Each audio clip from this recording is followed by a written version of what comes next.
Hello， 欢迎收看《Go Go 讲哈喂》，我是明华。我们今天来到了基隆的码头，为什么呢？因为今天 Go Go 直击要带大家直击很特别的行业，叫做游艇管家。游艇管家要做些什么事呢？带大家透过镜头去了解喽。码头顺艇内动到游艇，但这些游艇可不是摆着就好，得要有人管理，而负责管理的就是游艇管家。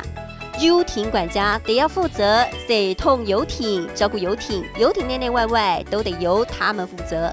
除了法令的东西要知道之外，还要知道船主他自己的喜好，还有一些清洁的方式，还有机械它本身来讲的话，哪些出问题了如何排除，所以事实上它是一个很复杂的工作。别以为当游艇管家动呛送，他们也得要会开船，了解海象，维修游艇设备，帮船只加油加水，出海时的食物后勤补给，他们也得要负责。最辛苦的是台风天，对，因为台风天的话，我们船在海上，风大雨大，对，那我们怕绳索会磨断，所以台风天我们几乎是每2个小时要来巡视一下它的绳索啦，或者它的各方面有没有什么状况的部分。基本上游艇管家得要帮忙维修保养、协同，还有代驾，甚至大老板要举行游艇派对，也是由他们一手包。遇到台风更是忙碌，因为在码头的游艇怎么维护也是重点。游艇管家真的是辛苦又很专业，而游艇停在码头，所以今天要教大家的单字就是码头了。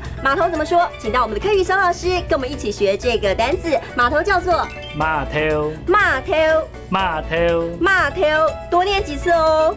游艇管家这个行业在台湾算是少见，因为得要有专业的技能，而且跟大老板相处应对进退也得注意，真的动辛苦。Hello， 各位观众朋友们，今天学到的新的客家话，你们都记得了吗？没关系，带着你们一起来复习一遍吧。来看第一个词就是码头，码头，码头。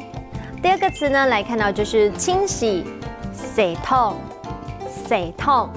第三个，来学到一整句话，来看这句话就是码头边停靠许多游艇，码头顺停来动到游艇，码头顺停来动到游艇。